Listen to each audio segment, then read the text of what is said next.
Good afternoon. This is Mike Palmer coming from Mike Palmer Homes. Wanted to make this kind of continuation video of the framing of this house. So I'm trying to take it in stages. This plan is called the Garden Hill. We bought the plan from Frank Betts, but we have made our own modifications to it and made it unique. So we bought the modifiable plan and had our own plan designers work on it. But anyway, I showed you a video the other day on the open flooring. We look at the floors when it's open before we put the sheathing down in the subfloor. So now the subfloor is down. So I'm going to try to hurry up and make this before the framers are at lunch. So as you can see, lots of activity, lots of cut wood around. Always happens during framing. See, this here is called the subfloor. Okay, subfloor. Then this is the wall framing. So first package we drop is the open flooring. When we drop the flooring, we've got the first and the second floor framing package out here now. So they're working on the first floor. Now, certain things. As foundation, we have sill plate. Underneath here we have sill seal, which forms a capillary break. This is called the bottom plate right here. So they have anchor bolts. I had to drill out for the anchor bolts. That attach all this to the foundation. These are called studs right here. These vertical. This part, this is a window. So window, you have, this is called a king stud. Goes all the way up to the top plate. This is called a header, this piece across here. This is called a jack because it holds up the header. Header sits on there. Now you see you only have one jack here. But on the garage door, we have 4 jacks. 1, 2, 3, 4. Depending on the width is how many jacks you need. So rule of thumb, up to 3 foot you need 1 jack. You need, when you go to 6 foot 2, 9 foot 3, and then you go from there. Those aren't exact. I forget all the span tables because I framed for a number of years, but it's been a while since I've done it. Father time, it's a young man's game. But anyway, this beam, you notice this is much more heavy duty. They call this an LVL. It's called laminate veneer lumber, and I don't know if you can see all those different layers in there, but what they do is they take, it's almost made like plywood. They cement it and they cross grain it, cut thin layers of wood so it's much stronger and you can span long distance. Now we're going to have a second story bonus room on top of here. All that weight's going to sit down on that header, so it needs to be very strong. It's going to be a 3-car, so this 1-car garage is much smaller LVL up there. Okay, but anyway, back to a window. Jack, they call these little short ones cripple studs. This is your bottom plate, that's your sill. When you go in the house, here's our floor system. Anyway, plus we don't have the concrete poured yet. I like that a lot better because when they're doing all this activity, there's lumber falling. I don't like the concrete to get beat up. Everybody has a different philosophy on that. Anyway, so that's your bottom plate. There's your stud, there's your top plate. You have a double top plate. The reason for that is sometimes you have to join this together. So you want them to overlap so that that wall cannot separate. So let me see if I can, you want to have a 4-foot overlap in any breaks. So where can I find one here? Anyway, see if there was a break in the top plate here, you would need a 4-foot overlap either way. Right here, where this wall ties in, that top plate overlaps onto here, onto this one, so that this and this ties all that wall together so you don't get separation. Right here, this is called the corner. Let's go to an outside corner.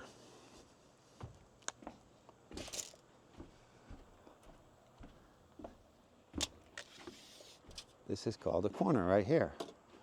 This is a corner. This is called a California corner. What we refer to it as. There's lots of everybody calls it, but this allows you to get insulation all the way behind there. The other way of doing it is having 2 studs with blocks in between.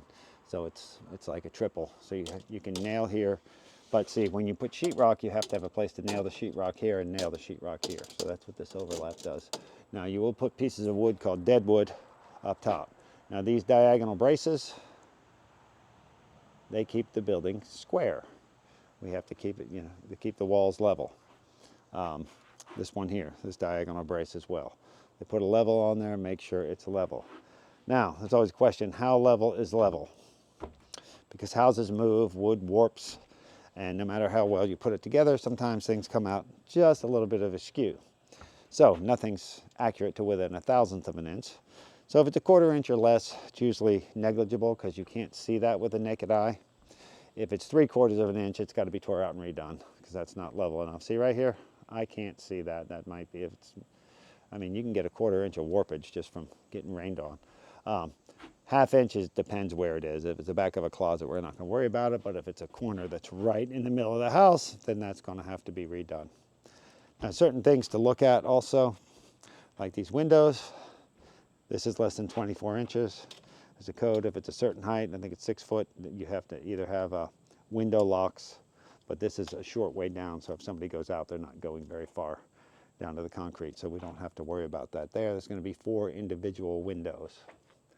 Up front here, there's going to be a fairly heavy load on top of this piece here. That's why you have that, they call it LVL. Versalam, laminated veneer lumber.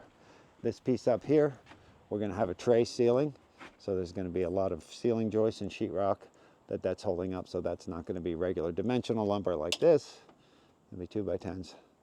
That's also going to be it's called that engineered lumber because it's LVLs now, and they calculate that. Engineered wood department calculates all the loads for that. So we have a lot of it. Those are the beams that go over the garage. These are ceiling joists.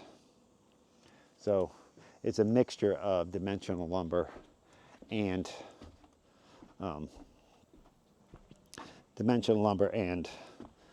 engineered lumber. Now, when 2 walls tie together, we call this a T, this piece. This is 3 pieces nailed together. That way, where this wall ties in, you have a piece here to nail sheetrock to and a piece here. And once again, it's tied in up top. So they're moving right along here. This is about a day's work, putting all these walls up. And of course, they'll put the plywood sheathing on over there, the exterior plywood. Once they nail all that on, you can take these diagonal braces off because that plywood has a lot of bracing power to it. This is done a little differently. Rather than a T, you put blocking in here. So you have places to nail your drywall, here and here. 2 different techniques. And look, they made a plan table. Really nice to have a plan table. It keeps your plan from falling apart and being destroyed by the end of it. And of course, you'll have sheathing all the way down here where that attaches. So that's our day of first floor wall framing. As always, if you find any value in our videos, I look in the garage, all the diagonal bracing. They got to keep that straight and true. I said once it's all sheathed and the floor is up, you can take that down, and they use that up in the roof framing. But let me just see if there's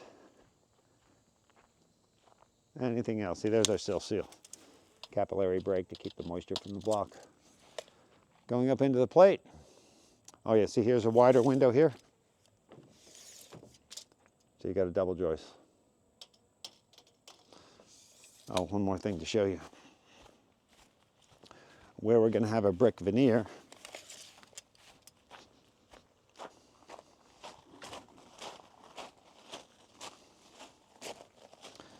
brick's going to be out here.